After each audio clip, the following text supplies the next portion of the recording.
Sejam todos bem-vindos a mais um episódio pelo canal da Bucocast. Hoje estou recebendo uma cirurgiã bucomaxilofacial, ela que fez a sua graduação na FOP, Faculdade de Odontologia de Pernambuco, fez mestrado e doutorado na FOP de Piracicaba.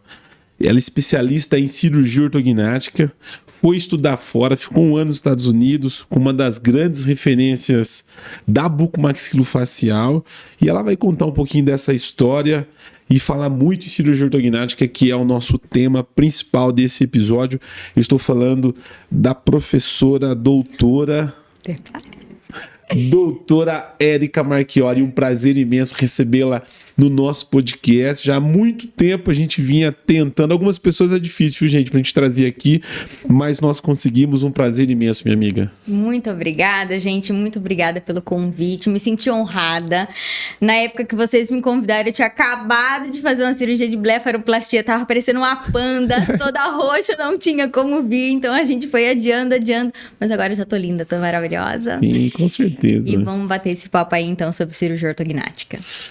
Érica Marchiori, você tem uma graduação no Pernambuco e tem mestrado e doutorado em Piracicaba, ambas FOP, mas estados diferentes. Eu queria saber um pouquinho da sua história na bucomaxilo. Você, para mim, é uma cirurgiã raiz, porque estamos falando aí de pelo menos 2 décadas aí, praticamente, dentro da bucomaxilo. Fale um pouquinho como você entrou, quem te convidou, por que você escolheu a bucomaxilo, a medicina passou pelo seu caminho aí quando você pensou na sua formação, porque tem muito disso aqui, eu queria que você falasse um pouquinho sobre isso. Não, a medicina nunca passou pelo meu caminho, muito pelo contrário. Fazer odontologia, sim, foi um tiro realmente no escuro.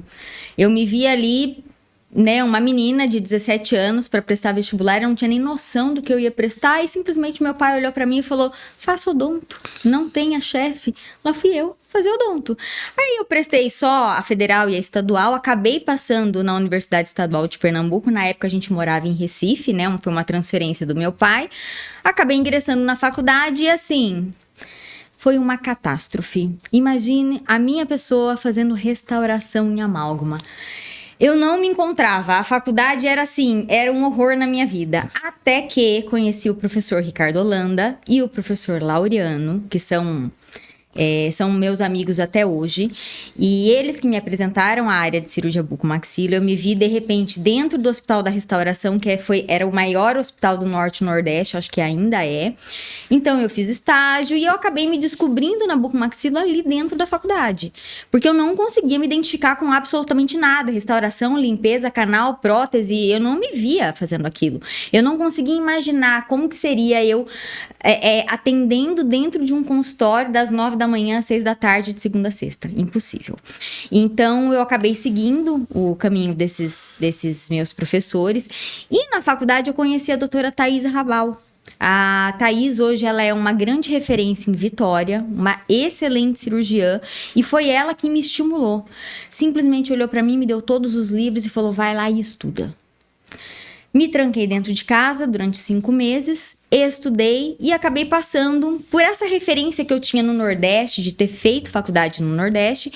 Eu não prestei nenhuma prova em São Paulo, prestei tudo no Nordeste. E eu acabei passando em Salvador, né, com o professor Carlos Elias, que hoje já é falecido, né, foi mais uma vítima do Covid. Eu fiz a residência lá, fiz 2 anos de residência, eu não concluí a residência. Chegou no meu 3º ano, eu falei: tá faltando alguma coisa aqui. Não tô conseguindo me encontrar de novo, tá faltando conhecimento, tá faltando alguma coisa. Eu acabei prestando a prova do mestrado na Unicamp, porque eu sabia que o mestrado na Unicamp, naquela época, ele era conduzido de uma forma diferente da maioria dos mestrados no Brasil. Então, tinha muita parte clínica. Então, além da parte de você se tornar realmente um professor, participar da graduação, publicação de artigos, envolvimento em congressos, com o pessoal da graduação, aulas, tese, tinha muita parte clínica envolvida, né? E de uma forma muito completa. A gente tinha, então, trauma, muito patologia. O professor Márcio de Moraes, ele é uma referência no Brasil, principalmente nessa área de patologia, né? Ele é realmente um destaque. Então, a gente teve a parte de trauma, de patologia, de cirurgia ortognática, a parte também de implante, enxerto ósseo. Então, era um curso que, para mim, ele era muito completo. Eu teria a parte acadêmica, né, a parte de estudo, de publicação científica, mas eu também teria a parte clínica. E, nesse sentido, eu ingressei, fiz 2 anos de mestrado e os 4 anos de doutorado. E, no meio do caminho, eu acabei fazendo um projeto, submeti para a FAPESP autorizou e eu fui aceita no Hospital Kaiser Permanente na Califórnia, nos Estados Unidos. Então, lá eu fiquei aos cuidados da doutora Felícia Ryan e do doutor Thomas Ingressano. Né? Então, eu passava metade da semana com um, metade da semana com outro, aprendendo ali com dois grandes cirurgiões. Então, eu acabei conduzindo a minha defesa, todo o meu doutorado lá, e eu retornei para o Brasil em 2013. Foi quando eu defendi o doutorado, então foram 13 anos ininterruptos aí de estudo, entre graduação, residência, mestrado, doutorado e fellow nos Estados Unidos. Tem que respirar um pouquinho, né, para dar continuidade nesse currículo de invejar, viu, gente? Você pensou em dar aula quando você foi buscar o mestrado e doutorado ou lecionar, ou a ideia mesmo era buscar conhecimento? Não, em momento algum eu pensei em dar aula, tanto que eu nunca me apliquei para nenhum concurso público, nem para faculdade privada, nem dar aula em mestrado, dar aula em doutorado. Essa não era a minha ideia, né? A minha ideia era fechar aquele buraco que existia dentro de mim, buscar realmente conhecimento. E isso, assim, a família não entendia muito não, viu? A família não conseguia entender, a família apoiava, a família falava, só vai. Tanto que quando eu terminei, eu estava finalizando o doutorado na Unicamp, eu prestei um concurso na Unicamp Campinas, uma única vaga, e eu passei. E neste mês eu estava com a passagem comprada para Califórnia. Meu pai sentou na minha frente, eu lá, né, toda feliz, falando para ele, não vou mais. Passei, primeiro lugar, a vaga é minha. Ele falou, você vai? Ah, mas você vai? Eu falei, eu não vou, mas você vai. Se você não for, eu vou ligar pro Roger agora. Aí eu me vi na obrigação. Eu liguei pro Roger, né? Na época, o Roger é um professor muito querido. Nós somos amigos hoje, né? Roger Moreira. Roger Moreira. Né? Uma relação de amor e ódio, como ele mesmo já disse algumas vezes. Mas hoje, uma relação de muito mais amor do que ódio. O ódio ficou pro passado. Foi ele que me estimulou e falou, não, seu pai tá certo. Você tem que ir pros Estados Unidos. E eu fui. Com uma mão na frente e outra atrás, com a cara e com a coragem, falando The Books on the Table, assim, muito mal. Cheguei lá nos Estados Unidos. A gente ia para 2 hospitais, para o Kaiser e para o Highland. Então, eu morava em São Francisco, mas eu viajava todo dia para Oakland. Então, eu era como uma espécie de uma R4, né? Lá a residência eram 4 anos. Eram 12 alunos. E eles me pegaram como família ali. Então, eu ficava com eles, com os residentes e com os professores para cima e para baixo. Então, foi um ano de muito trabalho. E eu me lembro muitas vezes de chegar para a Felice e falar, doutora, tá faltando isso, tá faltando aquilo. Pode vir no sábado. Pode vir no domingo. E sabe aquela frase, o que você vai fazer da meia-noite às 6? Ela falava pra mim, o que você vai fazer da meia-noite às 6? Você pode vir aqui, você tem o badge, você pode entrar.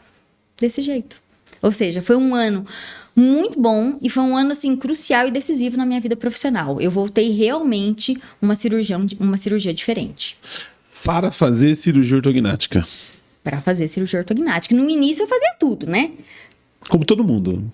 Fazia um pouco de implante, extração de siso. Tentei ir para essa parte de tratamento de ATM, tanto da parte clínica, entender todo esse universo, porque o paciente que ele tem problema de ATM, ele é um paciente muito diferente, ele é um paciente muito com muito problema associado. Então, você tem que tratar de várias formas, de várias maneiras, não é só operar. Operar é um plus, é um adicional, e não é todo mundo que tem indicação. Então, muitos pacientes precisam mais do tratamento clínico mesmo, mas não é o que faz o coração bater. Então, tem mais ou menos aí 1 ano e 8 meses que eu decidi decidi colocar um ponto final. Então, eu não faço mais. Não faço mais cirurgia de ATM, não faço mais siso, não faço mais implante, não faço mais absolutamente nada. Então, hoje, se você ligar no meu consultório, minha secretária vai te falar, a doutora Érica trabalha exclusivamente com cirurgia ortognática. Um paciente ou outro, obviamente, eu acabo abrindo uma exceção, acabo tirando um siso aqui, fazendo um implante ali, mas assim, é o mínimo, entendeu? Eu realmente foco no que faz o meu coração bater mais forte, que é a cirurgia ortognática. E que é uma área da especialidade considerada por muitos colegas da bucomaxilo de maior desafio, né, para você poder executar, para você entender, conhecer a cirurgia ortognática. Eu queria que você falasse dos seus desafios em poder trazer a cirurgia ortognática com maestria no seu dia a dia. Qual foi, professora? Olha, eu acho que o primeiro grande desafio é você entender todo o processo. Começa com a parte burocrática, porque é uma cirurgia funcional. Então, por lei, o plano de saúde ele é obrigado a custear. Às vezes ele não custeia na sua totalidade, mas ele custeia parcialmente. Então, a gente tem vários entraves nisso, entre montar o pedido de cirurgia, saber conversar com o auditor, saber brigar no hospital, conseguir credenciamento, que hoje está cada vez mais difícil. Você tenta se credenciar num hospital X, o hospital simplesmente fala para você que o credenciamento está fechado. E isso não pode, isso é contra a lei, ele não pode negar o teu credenciamento. Você está levando o teu paciente para operar ali. Então, assim, o paciente ele tem o convênio Bradesco, é um convênio bom, é um convênio em nível nacional. Ele pode, por exemplo, operar num hospital Y e você não consegue operar o seu paciente ali porque o hospital não te fornece credenciamento. Então, eu acho que assim, uma das maiores queixas dos pacientes, dos próprios cirurgiões, é com essa parte burocrática que não é fácil, tá? Você até montar um time de secretárias, de estagiários, de pessoas para conseguir te ajudar em todo esse processo de autorização, porque não é tão simples.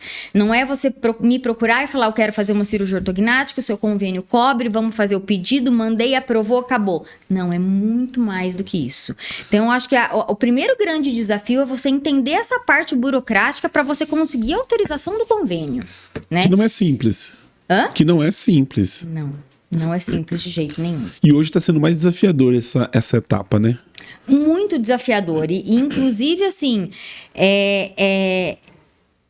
assim, é de cortar o coração mesmo, porque às vezes você vê que tem pacientes que têm indicação, que sofrem com problemas funcionais, com problemas estéticos. A gente envia o pedido de cirurgia, o convênio por lei, ele pode mandar o caso para a junta médica e sempre tem os mesmos 3, 4 ou 5 nomes ali na junta para você escolher. Você sabe que você vai escolher e qualquer um deles vai ficar do lado do convênio. Ele não vai ficar do lado do paciente. Ele nega a cirurgia. Entendeu? Isso é uma prática extremamente comum. Semana passada eu tive 3 negativas consecutivas da Sul América com o mesmo médico auditor. Aliás, o mesmo buco auditor, né? Não médico. Falei errado, mas o mesmo buco auditor. Então, e eu converso com vários colegas para saber se isso está acontecendo só comigo. Não, isso é geral, está acontecendo com todo mundo. Com todos os bucos e com todos os pacientes. No final das contas, quem sofre é o paciente. Porque é ele que paga o convênio, é ele que tem o problema e o auditor acaba negando. Mas o mesmo auditor que nega a cirurgia é o mesmo auditor que opera outro paciente. Ou é o mesmo auditor que tenta trazer esse paciente que ele está negando a cirurgia para o próprio consultório para operar o mesmo paciente. É revoltante. Esse é um tema assim, bem pertinente, né, desses últimos dias dentro da bucomaxilofacial, se tratando de cirurgia ortognática, e que os desafios têm sido assim, todos em torno dessa mesma situação, né, de reprovação, com relação à questão da bucomaxilo no sentido de autorização de cirurgia. Ou seja, a história é sempre a mesma, só muda o cirurgião, muda a cidade, o estado, e a gente precisa de alguma mudança nesse sentido, né? Não, e existem fases, né? A gente já teve fases alguns anos atrás que a gente não conseguia. Vamos falar de Sul América, lá atrás. A Sul América, lá atrás, ela negava toda e qualquer cirurgia e só autorizava com os bucos credenciados da própria Sul América. Então, a Sul América falava para o paciente, olha, não vou autorizar sua cirurgia com o buco que você quer. Então, ela simplesmente negava e falava, não vou autorizar a sua cirurgia. Sua cirurgia só vou autorizar se for com um médico credenciado. Chegou a ponto de um paciente meu, eu nunca vou esquecer, ele se chamava Alan. Eu mandei a cirurgia dele para a Sul América, chegou lá, o que a Sul América fez? Ligou na empresa que esse paciente meu trabalhava e disse, se esse fulano quiser realmente operar com a doutora Érica, nós vamos descredenciar a Sul América da tua empresa. Descredenciar não é o termo, nós vamos interromper o contrato, você vai ter que procurar outro plano médico. Isso já aconteceu aqui, de outros cirurgiões fazer a mesma questionamento. Esse paciente me ligou, eu falei assim, olha, não quero te prejudicar, Alan, não quero prejudicar a tua empresa, segue com o buco do convênio. Ele seguiu com um buco X, muito conhecido, na época, e ele ficou, assim... A cirurgia não ficou legal, o resultado não ficou bom. Não sei o que aconteceu, mas 1 ano e meio depois, esse paciente me achou no Facebook, me mandou um texto enorme e falou, olha, aconteceu isso comigo, eu tô desse jeito agora, tá? Eu não tenho mais Sul América, o doutor nem me atende mais, porque eu não tenho mais Sul América, né? Eu me desliguei da empresa e eu vou carregar essa sequela pro resto da vida. Né? Então, assim, eu não tô dizendo que foi proposital ou que, porque foi o buco do plano que fez isso. Não, eu não sei o que aconteceu, não sei que tipo de complicação ele teve, não sei como foi a cirurgia. Pode ser que se fosse com outra pessoa aconteceria a mesma coisa, podia ser que acontecesse na minha mão. Entendeu? Mas olha a situação, você tem um plano médico, a tua empresa te fornece o plano e você paga uma parte do plano. Aí você quer fazer a cirurgia por um plano médico que é nacional, que por lei você pode operar com quem você quiser. E aí, o convênio liga para tua empresa e fala, empresa, faz alguma coisa. Se você não fizer alguma coisa, eu vou cortar o convênio de todos os beneficiários da empresa. Todo mundo vai ficar sem plano, você vai procurar outro. A operadora, ela coloca a empresa no checkmate. Coloca. Essa é uma fase da bucomaxilo que está acontecendo nesses últimos anos? Ou você acha que isso tende a permanecer? Como que você avalia esse ponto, doutora? Isso acontece desde que eu me entendo por gente. Isso que eu tô te contando aconteceu em 2015. E hoje a gente tá em 2026, 11 anos depois. E eu tô te falando que semana passada eu recebi 3 negativas da Sul América. E, inclusive, em 2 pacientes que tinham apneia obstrutiva do sono com um laudo da polissonografia. Qual que é o critério, então?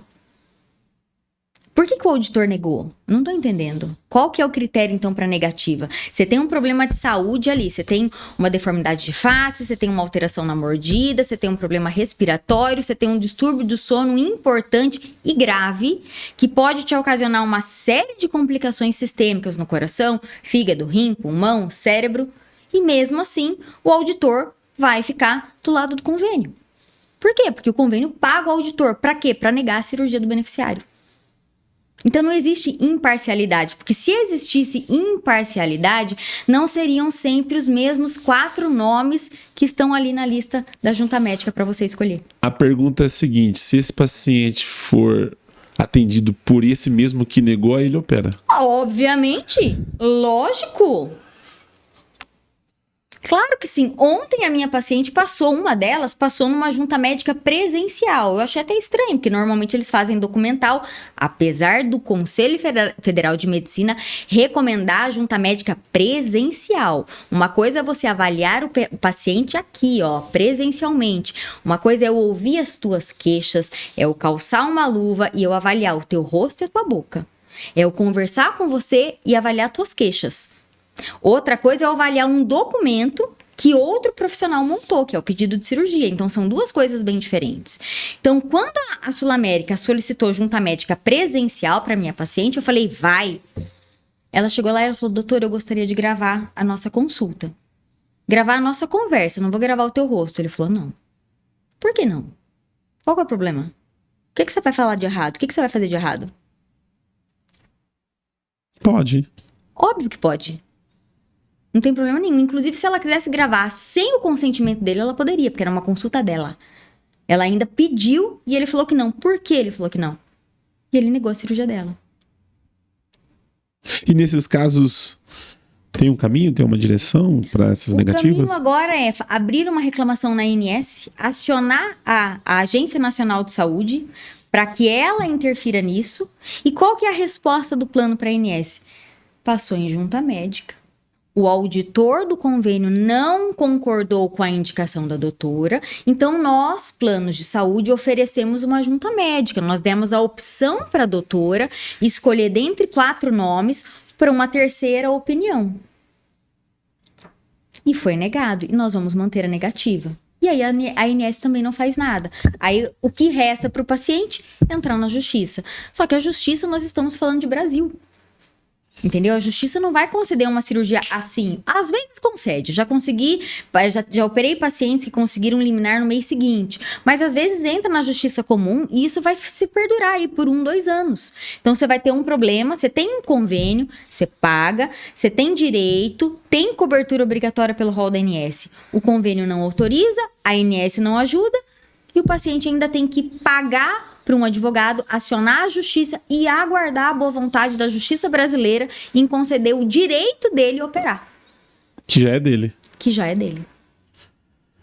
Esse é um dos temas, assim, talvez mais polêmicos ultimamente da bucomaxilofacial com relação às tratativas, né, entre paciente e operadora, que inclusive nós tivemos a oportunidade de entrevistar alguns colegas dessa área jurídica. No nosso canal da Bucocast tem diversos assuntos falando sobre isso. Falando sobre o paciente de cirurgia ortognática, né? Você, na sua vivência aí de mais de 10 anos operando, fazendo cirurgia ortognática, você operou mais homem ou mulher? Mais mulher. Mais mulheres. Mais mulher. As mulheres procuram mais... Você falou no começo do funcional, mas é por esse caminho que elas têm procurado a cirurgia ortognática, doutora? Eu acho que é mais ou menos um misto aqui, né? Então, assim, por um bom tempo eu operei mais mulher, né? Elas se preocupam mais com a saúde e com a estética. Não que os homens não se preocupem, mas isso acaba incomodando muito mais a mulher do que o homem. Então, vamos falar do ronco associado à cirurgia ortognática, por exemplo. A mulher, homem, não vou cortar você, mas você continua. O homem parece que o roncar é normal, a mulher acho que não pode, né? Exatamente, é mais ou menos isso. Mas assim, eu acho que a mulher, ela em todos os aspectos, não só falando da cirurgia ortognática em si, mas a mulher, ela tem um cuidado diferente, né? Ela tem um incômodo a mais, não só da parte funcional, mas também da parte estética. Porque se você tem um problema funcional, sua mandíbula é pequena, é para trás, você vai ter aí associado uma alteração estética, você tem o queixo pequeno. Então a mulher vai se incomodar muito mais com isso do que com o homem. Então ela acaba procurando mais. Mas hoje o meu público mudou.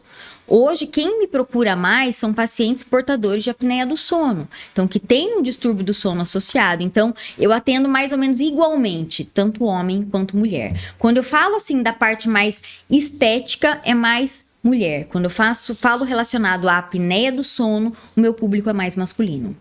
A gente vai falar bastante sobre esse paciente com apneia obstrutiva do sono.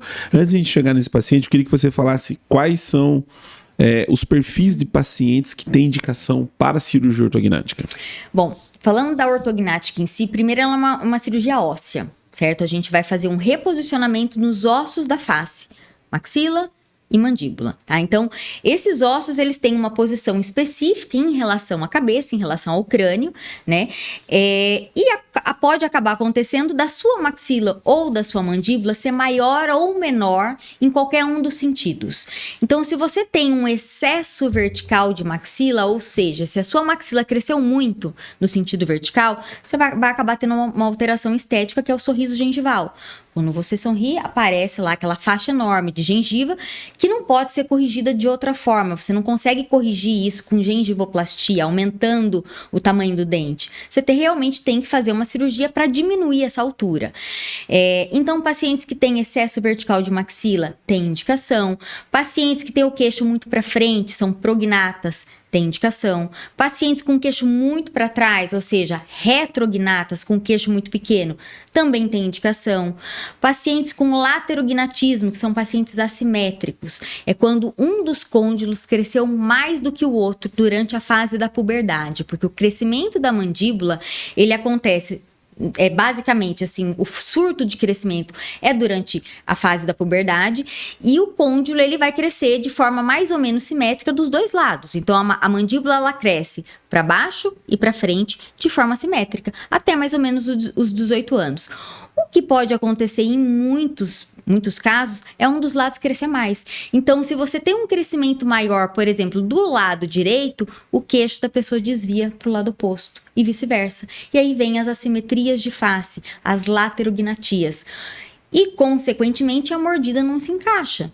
Então, se você tem o queixo para trás, os seus dentes estão para trás. Então, você não encaixa os dentes da frente. Se você tem a mandíbula para frente, você vai ter os dentes para frente também. Então, de novo, seus dentes não se encaixam. E se você tem assimetria de face, se você tem laterognatia, o queixo tá para um dos lados, os seus dentes também vão. E aí você tem a mordida cruzada. Então, tudo é interligado. Então, a falta ou o excesso de crescimento de um dos ossos faz com que a sua mordida não se encaixe. Então, essa é a primeira indicação, a principal indicação da ortognática, que é a correção da mordida. De forma que o tratamento ortodôntico sozinho não consegue corrigir. Alguns desses cortes que nós vamos estar fazendo aqui no canal NabucoCast, nós vamos estar colocando lá também no Ortognática Sim, que é um canal que nós temos e é exclusivamente somente para falar de cirurgia ortognática. Eu tenho feito algumas perguntas para os meus colegas que passam por aqui quando a gente fala desse tema, sobre o desafio de você realizar cirurgia ortognática. No seu ponto de vista, qual é o perfil de paciente que é mais desafiador para você devolver o resultado para ele da cirurgia ortognática? É o paciente classe 2, o 3, o assimétrico ou o paciente com excesso vertical de maxila?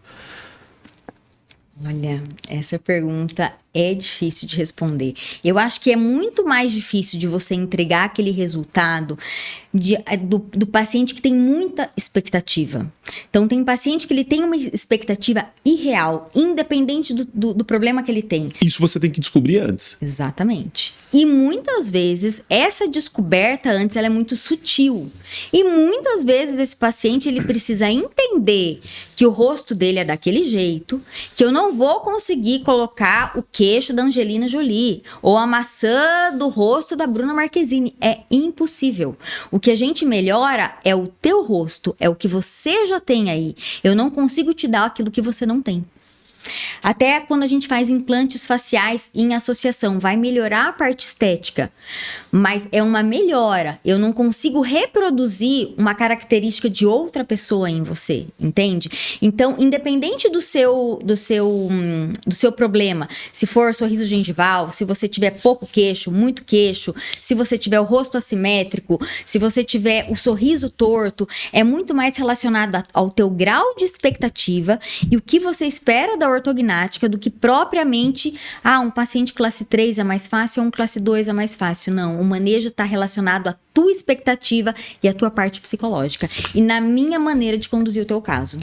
Perfeito sua resposta, mas para você pôr a mão na massa e você manusear e fazer a cirurgia, qual que é o mais difícil? O paciente assimétrico. Então tá bom, você faz parte do nosso, da 100% das pesquisas que a gente faz aqui. É mais desafiador de você operar esse paciente. Muito mais, principalmente quando essa assimetria, ela é sutil. Sutil quanto? 1,5 mm, 2 milímetros. Você pode olhar o sorriso de alguém e você vê que ele mostra gengiva quando ele sorri do lado direito e não mostra do esquerdo. Ou seja, você tem que subir um lado e descer o outro, para deixar aquele plano oclusal retinho. Então, essa modificação é muito difícil, entendeu? Não quando você tem uma alteração gritante. A alteração gritante, quando você conserta, é muito mais fácil, tanto para o cirurgião quanto para o paciente, de enxergar o benefício. Aquele paciente que tem uma assimetria e não é uma assimetria tão gritante, é uma assimetria mais discreta, é o mais difícil de tratar. O paciente, quando ele vem fazer cirurgia ortognática, ele tem conhecimento sobre a anatomia do nariz, que isso pode mudar? Ou normalmente é algo que você já propõe no preparo, dizendo para o paciente que isso vai acontecer, ou o paciente já chega sabendo isso? Eu queria que você falasse um pouquinho sobre a questão da anatomia do nariz e como que você trabalha para não ter alteração, para que o paciente também não tenha nenhuma novidade ou de sabor com relação, principalmente quando você mexe na maxila, né? Exatamente, é só. A maioria dos pacientes já chega com essa informação e já chega perguntando: doutora, meu nariz vai ficar largo? Doutor, o meu nariz vai mudar? Doutor, o que vai acontecer com o meu nariz? É assim, são duas principais queixas que são muito recorrentes: parestesia e alteração nasal. A maioria, se não 100%, chega com esses dois questionamentos na consulta. Os únicos pacientes que não chegam com esse questionamento são aqueles que estão no início, estão procurando ortognática agora. Mas quem te acompanha em rede social, quem já está pesquisando, é batata. Vai chegar com essa pergunta. E é desafiador. Entendeu? Porque a cirurgia ortognática, ela pode sim alargar a base alar. Porque a gente vai descolar todos os tecidos na parte lateral do nariz. E a reinserção dessa musculatura é sempre para cima e para fora. Entendeu? É uma reinserção natural. Então, naturalmente, você vai ter um alargamento da base alar. O que a gente pode fazer no transoperatório para minimizar isso, né? A gente acaba removendo uma porção da espinha nasal, senão o nariz acaba arrebitando demais. Então, num nariz que já é arrebitado ou num nariz que já é retinho, você vai arrebitar demais se você não remover a espinha nasal. Então, esse é um cuidado que a gente pode ter. Segundo cuidado com o septo nasal. Né? Porque principalmente nos casos de intrusão de maxila, que a gente tem que remover uma parte do septo, senão você vai desviar o septo do paciente para um dos lados. E aí ele não vai respirar por essa narina, né? E o terceiro cuidado é a aplicatura nasal, que é o fechamento da base alar. Inclusive, eu falo para os pacientes: seu nariz vai ficar feio, vai ficar horroroso no primeiro mês, eu vou fechar. Quando você sorrir, você vai reclamar, inclusive, de dor. Muitos pacientes falam: nossa, doutora, eu tô sorrindo e tá doendo aqui. Aí já vem a pergunta: você prefere sentir um pouquinho de dor agora, que os seus tecidos estão ainda cicatrizando durante o seu sorriso, ou você prefere que eu remova o ponto e sua base alargue? 100% me responde: eu não quero largamento da base alar. Mas ainda assim, mesmo eu tendo todos esses cuidados no transoperatório, o nariz pode alargar. Vai alargar quanto? 1 a 2 milímetros de cada lado. Entendeu? Só que para algumas pessoas que já têm a base alar mais larga, 1 a 2 milímetros de cada lado já é muita coisa. Então, o paciente ele tem que ter consciência que a cirurgia ortognática, muitas vezes, ela vai melhorar o nariz dele, porque o paciente que tem a maxila para trás, ele não tem projeção da parte maxilar. Então, quando ele sorri, a ponta nasal cai. E quando eu reposiciono a maxila, então, mais para frente, esse nariz acompanha. Então, a ponta nasal que antes caía durante o sorriso não cai mais. Então, muitas alterações no nariz são benéficas. Mas sim, o nariz pode alargar e sim, o paciente pode precisar de uma rinoplastia posterior. O seu ponto de referência no resultado da cirurgia ortognática, ele sempre termina na estética? Ou você é aquela cirurgiã que fala assim: cara, o ortodontista me passou aqui, né, o que ele precisa, né, esse paciente tem um problema funcional e eu vou simplesmente devolver esse paciente da forma que o ortodontista me solicitou, né, no planejamento que ele me trouxe? Ou você é aquela pessoa que sempre vai olhar o planejamento e falar assim: cara, mas eu posso melhorar aqui, ela pode ficar mais bonita, essa questão da estética, isso é uma coisa que você divide com o ortodontista, divide com o paciente, mesmo não havendo solicitação? Ou você é aquela cirurgiã que executa aquilo que está no planejamento? Qual que é o seu olhar da cirurgia ortognática? Essa que é a pergunta. 100% na estética. 100% da estética. Eu vou corrigir primeiro a parte funcional dele. Eu tenho que corrigir a mordida. Eu tenho que melhorar a respiração. Eu tenho que melhorar a fala. Porque muitos pacientes têm muita alteração na fala. Porque pacientes retrognatas, por exemplo, tem o queixo para trás. A língua está para trás. Então, ele vai ter... A língua, ela parece maior do que ela realmente é. É como você pegar um sapato tamanho 40 e querer colocar ele numa caixa de um sapato tamanho 35. Vai ficar apertado. É o que acontece com a língua desses pacientes. Então, ele vai ter uma alteração de fala e de deglutição. Então, sim, eu vou pensar Primeira coisa na parte funcional, em melhorar a respiração, a fala, a deglutição, a mordida especialmente, e entregar esse paciente para o meu ortodontista com a mordida o mais perfeita possível. Tanto que 90% dos meus casos eu faço segmentação maxilar, para entregar a mordida dele o mais correta possível. Mas sim, 100% dos meus pacientes eu penso demais na parte estética. Porque eu não posso entregar um resultado parcial esteticamente. Se você faz uma cirurgia no peito, na barriga, na perna que você não goste, você não gostou do resultado, ficou com uma cicatriz mal feita, ficou com fibrose, você vai colocar roupa, ninguém vai ver. O teu rosto, 100% das pessoas vão ver. E o teu rosto é a primeira coisa que você vê quando você se olha no espelho de manhã. Como que eu não vou entregar um resultado de excelência esteticamente falando para você? Não tem como. Então, apesar da cirurgia ortognática ela ser, sim, uma cirurgia funcional, a primeira coisa que a gente tem que corrigir é a funcionalidade do teu rosto, não tem como eu não pensar em estética. Então, 100% dos casos eu penso demais em estética, sim. No posicionamento maxilar, no posicionamento do queixo, no excesso de pele que vai ficar aqui embaixo, na região submentoniana, no excesso de gordura, se esse paciente precisa de alguma coisa estética depois, se ele precisa de alguma alteração, algum adicional que eu possa fazer no ato da cirurgia ortognática para melhorar essa estética. Muitos pacientes falam para mim, doutora, eu quero fazer ortognática, eu quero melhorar isso e aquilo, mas eu queria ficar com isso aqui marcado. E a ortognática muitas vezes não vai conseguir marcar a região de ângulo mandibular. Então, eu posso oferecer para esse meu paciente a instalação de implante no mesmo momento da cirurgia ou posterior. Então, não tem como você não pensar em estética. Primeira coisa do teu corpo que você vai ver de manhã é teu rosto.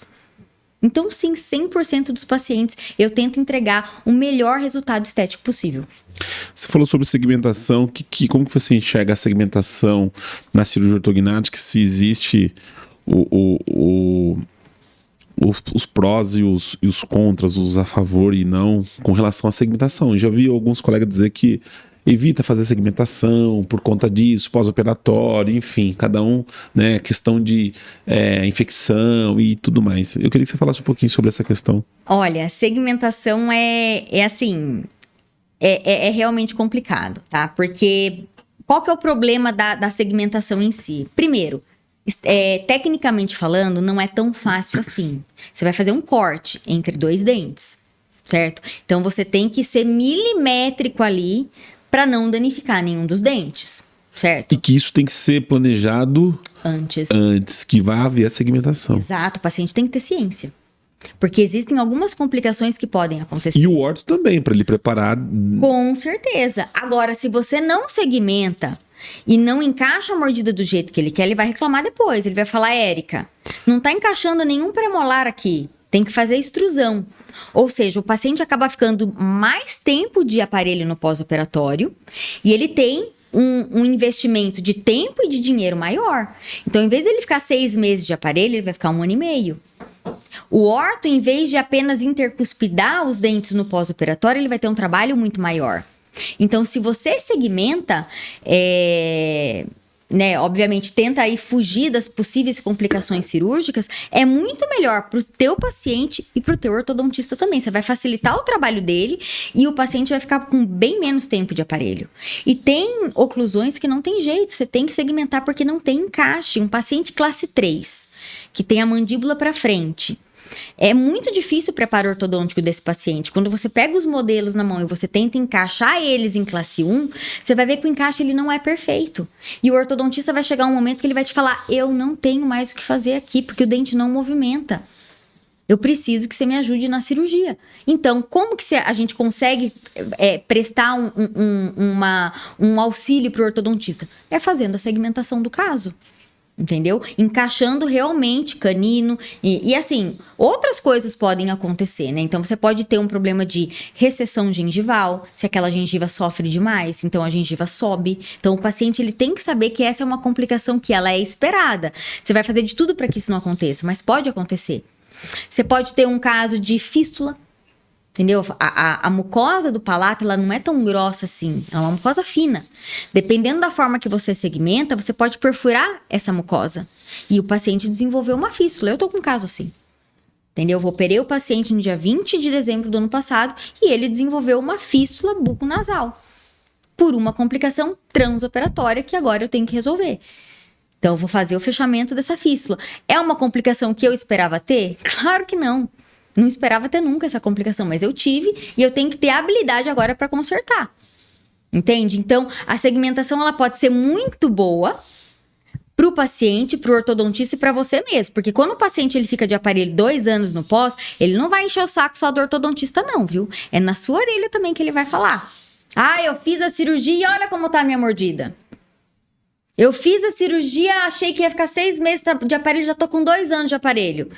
Todo mundo sofre com esse processo, não é só o paciente, é o cirurgião, é o ortodontista, mas sim, existem as complicações. Só que as complicações, elas são tratáveis e você tem que saber tratar. Não faça aquilo que você não sabe tratar, a complicação. Esse é um dos princípios em qualquer área da saúde, né, ou tratamento que você se submeta a fazer,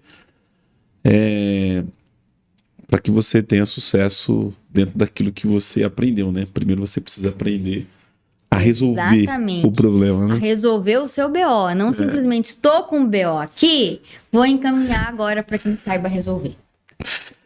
Doutora, lá na Califórnia foi onde você ficou, né? Isso. Quando você foi para lá, você chegou lá os planejamentos da cirurgia ortognática que era feito no modelo de gesso ou ainda... Todos na mão e eu cortava um por um.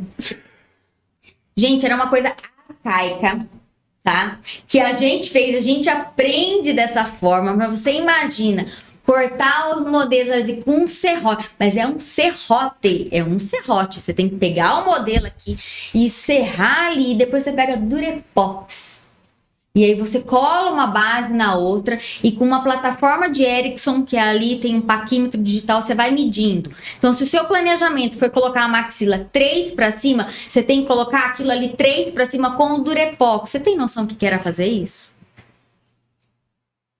E ela não ouvia. Quando você falava de planejamento virtual, já estava acontecendo. Aqui no Brasil já tinha gente começando a fazer. Ela não queria nem ouvir. A sala de gesso parecia uma sala de guerra. Sabe aquele pó branco, quando o marceneiro, o cara do mármore vai na sua casa tirar a pia do banheiro que sobe aquele pó branco? Pronto, era aquele pó branco. E tudo um dia antes da cirurgia. Um dia antes, para fazer, para não combinar os guias dos pacientes, tudo manual. Tem saudade dessa sala? Jamais. Nem dessa, nem dessa salinha, porque tinha uma sala de guerra dessa também lá na Unicamp, também não tenho a menor saudade disso. Planejamento virtual é revolucionário. Como que foi pra você essa mudança? Perfeita. Quando eu fiquei sabendo disso, eu não me interessei em fazer, né? Você precisa entender. Você precisa entender. Na hora, sim, né? Mas resolveu a minha vida e a vida da maioria dos bucos e a vida de todos os pacientes. É que alguns colegas falam que você não precisa saber fazer o planejamento, você precisa saber entender o planejamento. Exatamente. E o planejamento é muito mais do que você colocar a tomografia do paciente no software. Ele começa na hora que o paciente vai no teu consultório, que você tem que fazer as fotos. Então, você vai fazer as fotos do paciente, você vai fazer a análise facial, uma série de medidas lineares e angulares do rosto do teu paciente. E o mais importante, você vai conversar com ele sobre as queixas desse paciente. Porque o que é queixa para o seu paciente pode não ser para você. Por exemplo, eu tenho uma tendência a querer fazer mentoplastia em todo mundo. Eu adoro colocar o queixo pra frente, entendeu? Eu adoro ver as mulheres com aquele queixo definido lá na frente. Mas tem mulher que não gosta. Tem mulher que gosta do queixo pra trás. Então, você tem que entender o que o teu paciente quer. Porque o que é bonito pra você não é pra ele e vice-versa. Então, o planejamento, ele começa nesse momento. E é nesse momento que tem que estar você e o teu paciente só. O acompanhante atrapalha. O acompanhante tem que vir no pré-operatório só. Porque nesse momento, o acompanhante, ele acaba fazendo um monte de pergunta na hora que te distrai. Entendeu? Então, é um momento seu e do seu paciente. Então, o planejamento começa ali. Quando você tira foto, quando você conversa com ele, quando você alinha as expectativas e quando você realmente planeja o caso em milímetros. E aí, você transfere isso para o software. Aí, você transfere isso para o Dolphin. E aí, o que você planejou ali, eu vou avançar a maxila 2, vou subir 3, vou girar plano, vou fazer isso, você transfere para o computador. E aquilo que você imaginou na sua cabeça, você visualiza. E quantas vezes a gente não tá visualizando uma coisa que não tá bom? Nossa, eu planejei colocar essa maxila 5 pra frente. Se eu colocar 5 pra frente, ela vai ficar bicuda. O software tá me falando isso. Vou colocar um pouquinho pra trás. Então, isso aí é planejar. E em cima disso, depois, a confecção dos guias, né? O guia cirúrgico intermediário e o guia cirúrgico final, que é imprescindível. Se você erra aqui, você erra na cirurgia. Porque é diferente, por exemplo, de uma rinoplastia. Você procurou um cirurgião. Um otorrino, um plástico, vou fazer um nariz. Ele planeja da cabeça dele o que ele vai fazer no teu nariz. Chega na hora, é manual, é como se fosse um desenho. Ele vai desenhar um novo nariz ali. Aí ele olha e fala, nossa, eu não gostei muito dessa ponta, eu vou deixar essa ponta mais fina. Ele consegue fazer isso. Na ortognática, não. Se você fez o planejamento, você imprimiu o guia, você vai levar esse guia para a cirurgia. Esse guia vai guiar a posição final da maxila e da mandíbula. Você colocou a maxila numa posição X, aí você olha no meio da cirurgia e você fala, nossa, tô achando que essa maxila tá muito para frente, vou colocar para trás. Dá para fazer isso? Não dá. Porque é uma cirurgia que é planejada. Por isso que o planejamento virtual é uma etapa tão importante, crucial e previsível. Você planeja, você executa exatamente aquilo que você planejou. Você mostra o antes e depois para o seu paciente do planejamento? Eu mostro, só que eu também falo para ele o seguinte, que isso é uma previsão. Eu não posso prometer um resultado, porque a cirurgia ortognática é uma cirurgia óssea. Eu vou mexer na maxila e na mandíbula. Só que na frente dessa maxila, em volta dessa mandíbula, a gente tem pele, a gente tem gordura, a gente tem músculo. Então a gente tem um tecido mole que vai se adaptar. E esse tecido mole vai sofrer um grau de inflamação ali. E você vai ter que ter uma série de cuidados também depois. Então o tecido mole, normalmente, ele acompanha o movimento do osso. Mas a cirurgia ortognática, ela é feita no osso, não no tecido mole. Diferente de uma cirurgia plástica. A plástica, ela é feita diretamente no tecido mole. Então, você não pode prometer um resultado. Você mostra para ele, ó, isso aqui é uma previsão. Disso daqui, eu consigo te entregar mais ou menos 70% a 80%.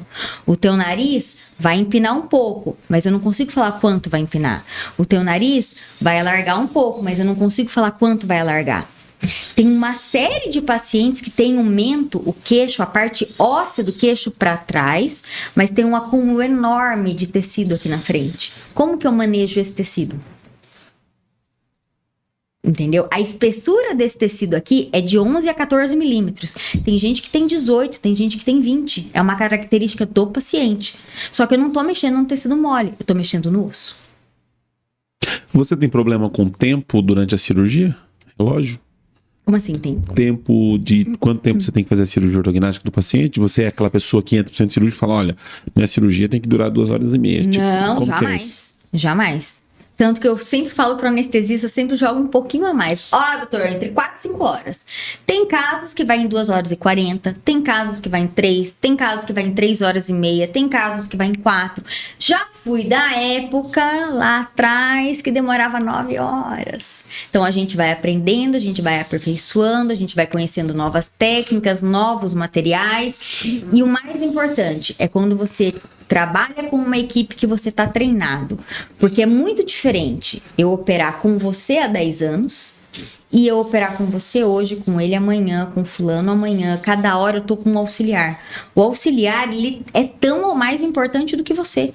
Você precisa ter 2 cabeças, pelo menos, para pensar ali na hora e para te ajudar. Enquanto você tá com um instrumental, teu auxiliar já tá com outro para te entregar na mão. E vice-versa.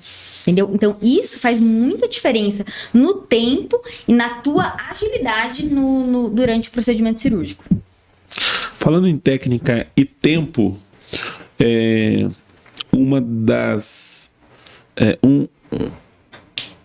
falando em técnica e em tempo,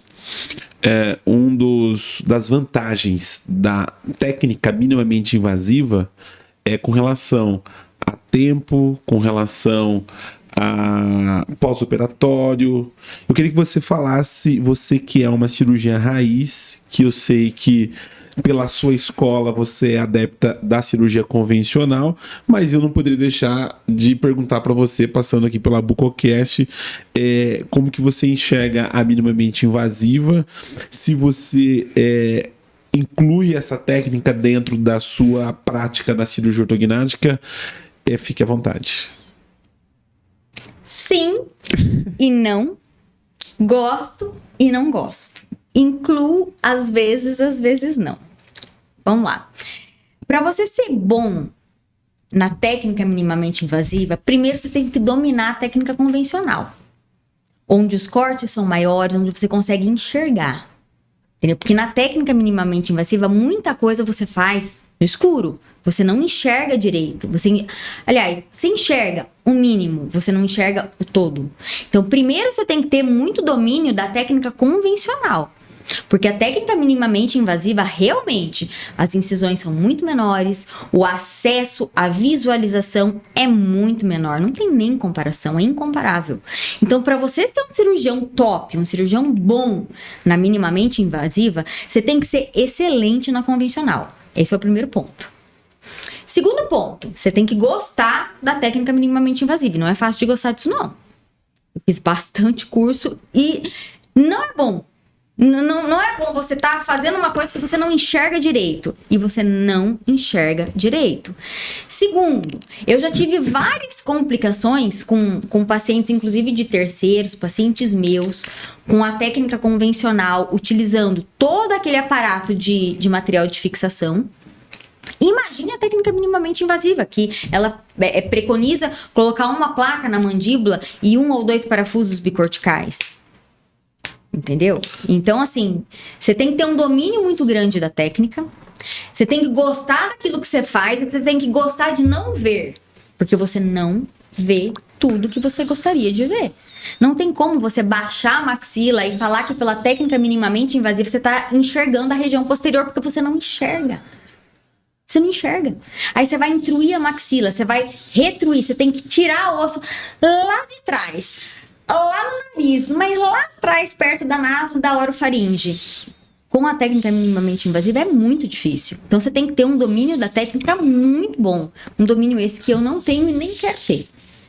A técnica convencional, ela me atende muito bem. Agora, a minimamente invasiva, o que ela me forneceu? Ela me forneceu certos subsídios para que eu melhorasse a minha técnica. Por exemplo, antigamente eu abria de molar a molar na maxila.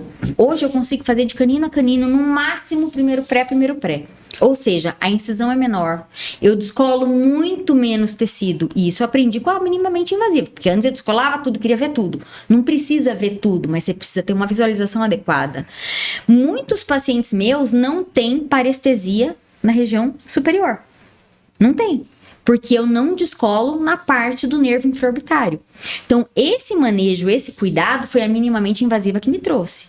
Mas eu não consigo ter segurança em colocar uma placa de cada lado. Eu preciso colocar 2. Eu não consigo ter segurança em colocar uma placa na região inferior. Eu coloco 2. Então, para isso, o meu acesso ele não é tão grande como antigamente, mas ele não é tão pequeno. Eu consigo ter uma visualização muito melhor do que eu tenho e eu consigo executar num tempo muito bom, de 3 a 4 horas. Eu não preciso mais de 9 horas. Mas eu também não preciso fazer a cirurgia em 1h30, 2 horas. Como algumas pessoas que fazem a minimamente invasiva e conseguem fazer nesse tempo cirúrgico. Entendeu? Eu não consigo. Eu não tenho essa capacidade.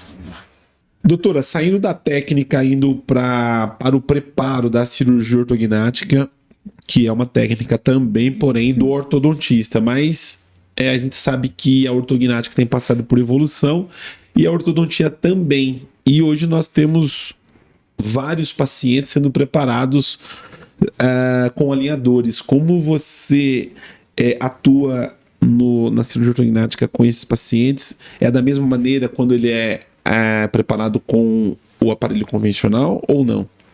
Não. Eu sou resistente ao uso do alinhador. Já tive esse tipo de preparo no meu consultório. Já trabalhei com um alinhador aí específico, com Invisalign. Não gosto. Eu acho que, primeiro, o alinhador ele te promete mundos e fundos e ele não cumpre a promessa. Não é só eu entendo que isso não é só uma falha do alinhador em si. Tá? Mas tem todo um preparo do ortodontista. O ortodontista ele tem que ter todo um preparo para saber trabalhar com alinhador. Não é só ser Invisalign Doctor. É muito além disso.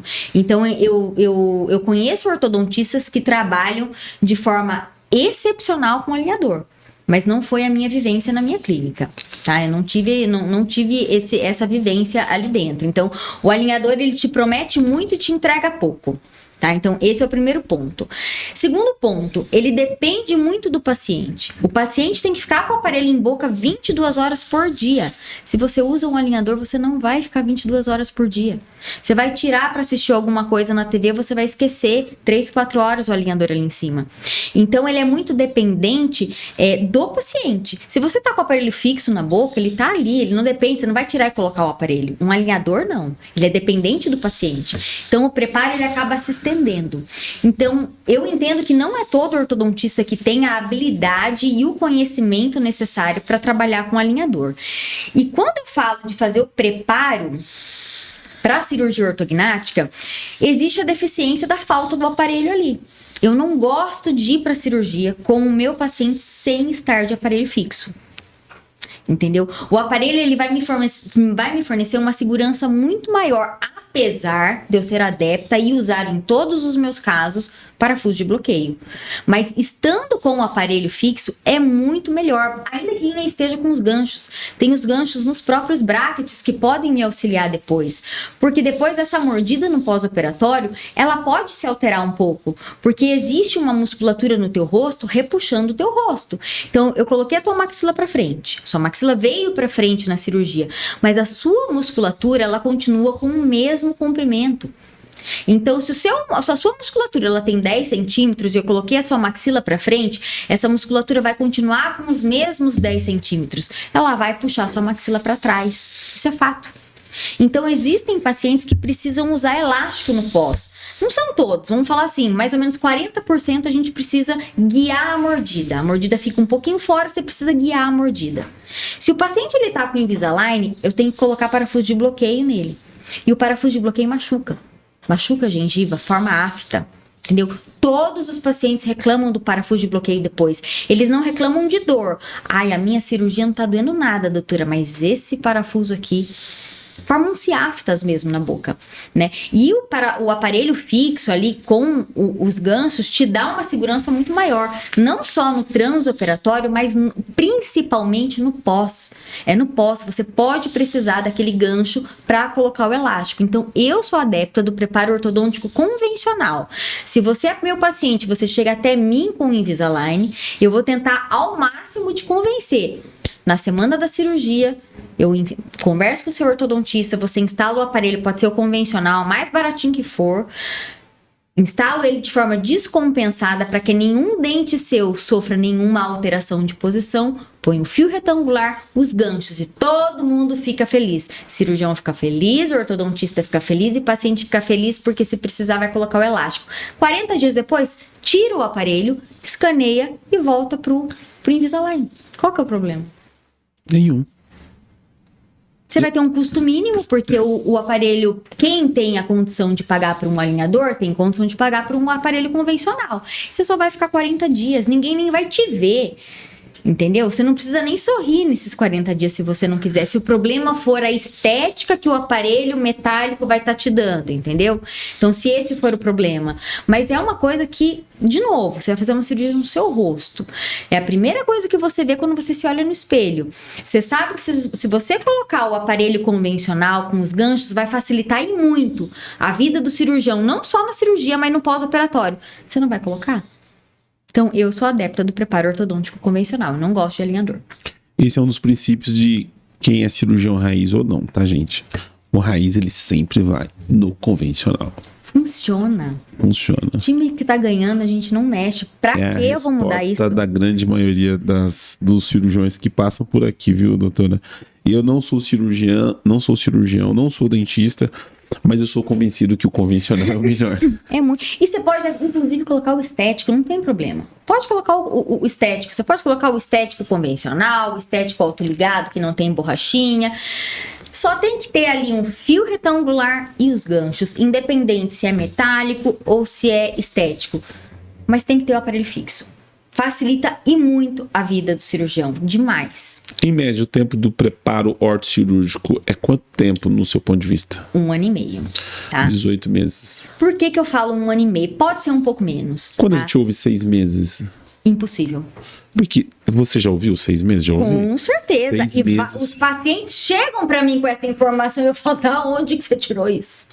E tem muito ortodontista que acaba falando, não, 6 meses. Impossível. Você tem uma sequência de fios pra seguir durante o preparo ortodôntico.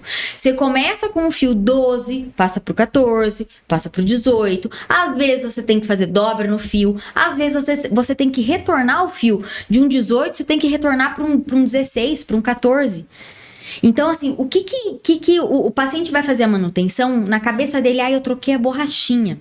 Apertou meu aparelho, eu tô com dor. Não é a borrachinha que tá causando dor, é a espessura do fio que foi trocada. Então, o fio 12 vai pro 14. Você não pode pegar do 12 e ir pro 18. Não tem como. Se você fizer isso, você vai causar uma reabsorção, tanto no seu dente quanto no osso. Seu dente amolece e cai. Então, existe uma força que ela tem que ser controlada e direcionada no preparo ortodôntico. Não só no preparo ortodôntico pré-operatório, não. Na ortodontia convencional também. Então, é impossível você colocar o aparelho num paciente e falar, em 6 meses você tá pronto. Não tem como. Você tem uma sequência de fios para seguir até chegar no fio de aço retangular. Você não consegue ultrapassar um fio pro outro, do 12 pro 18, do Naitai passar pro termo, assim, de uma hora pra outra. Do Naitai 12 passar pra um fio retangular, o fio não entra. Então você tem que ir como se fosse abrindo espaço. Você começa com um fio mais fino, no mês seguinte você troca por um fio um pouquinho mais grosso. No outro mês, um pouquinho mais grosso. Nesse mês não vai trocar o fio. Vou ter que reposicionar o bracket. Um dente tá mais pra cima, um tá mais pra baixo. Então eu vou ter que reposicionar o bracket pro dente fazer isso aqui. Pro dente nivelar. Então tem todo um processo que você tem que seguir, que não tem como você preparar um paciente em 6 meses. Isso é humanamente impossível. Benefício antecipado. Gosto. Diga. Gosto. Trabalho sim com benefício antecipado. No entanto, da mesma forma, vou pedir para o paciente colocar o aparelho 1 semana antes. Só que você tem que avaliar risco-benefício. Às vezes, o risco de você operar um paciente que não tá com a mordida encaixada, que não tá com a mordida legal, supera o benefício que ele vai ter. Então, esse paciente, o ideal é o correto, não o ideal. O correto é ele fazer o tratamento ortodôntico pré-operatório, sim. De novo, é uma cirurgia que vai ser feita no rosto do paciente. É a primeira coisa que você vai ver quando você se enxergar no espelho. Então, o ideal é que o correto é que você faça o preparo ortodôntico para que os dentes se encaixem da melhor maneira possível. Porque existem 3 coisas, na minha opinião, que são primordiais na estabilidade do resultado pós-operatório. A primeira delas é o encaixe da mordida. Então, o encaixe ele tem que ser um encaixe excelente. Ele pode não ser um encaixe perfeito, mas ele tem que ser um encaixe excelente. Segundo, saúde da sua articulação. E terceiro, a sua técnica em si, o material de fixação que você colocou.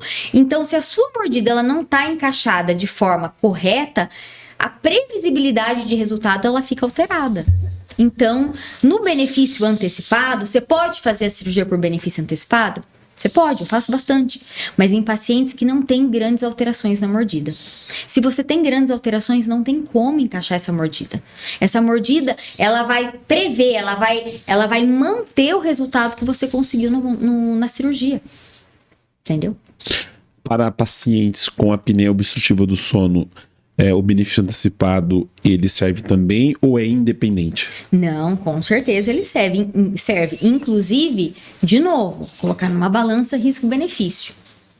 Qual que é o benefício de eu operar um paciente com apneia obstrutiva do sono sem que ele tenha feito preparo ortodôntico pré-operatório?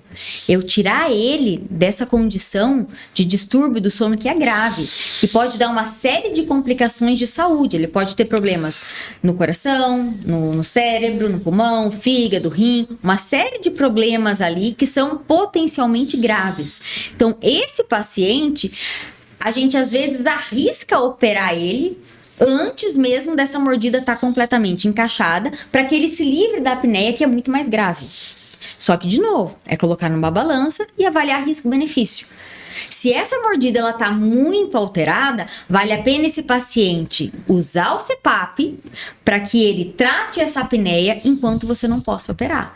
E aí você faz o tratamento ortodôntico pré-operatório de forma correta. Então, é sempre uma avaliação individual e ver se essa mordida, ela é uma mordida que pode prejudicar o resultado final ou não. A oclusão do paciente, ela não pode prejudicar o resultado, a estabilidade do seu resultado final.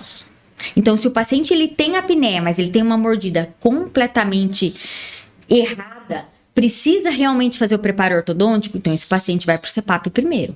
Ele vai fazer um tratamento em conjunto com o médico otorrino, usando o CPAP para que ele melhore da apneia, para que você tenha tempo de fazer o preparo ortodôntico para depois operar. Agora, se ele não tem uma alteração oclusal importante, não tem por que ele fazer o preparo ortodôntico.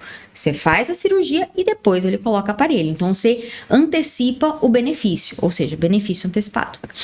Falando desse paciente de apneia obstrutiva, falando desse paciente com apneia obstrutiva do sono, em que momento esse paciente procura o cirurgião bucomaxilofacial? Porque a gente tem outras especialidades que tratam o paciente com apneia obstrutiva do sono, mas em que momento que o cirurgião bucomaxilofacial fala assim, cara, esse é o profissional ideal para eu procurar tratar esse problema que eu tô tendo com relação à apneia?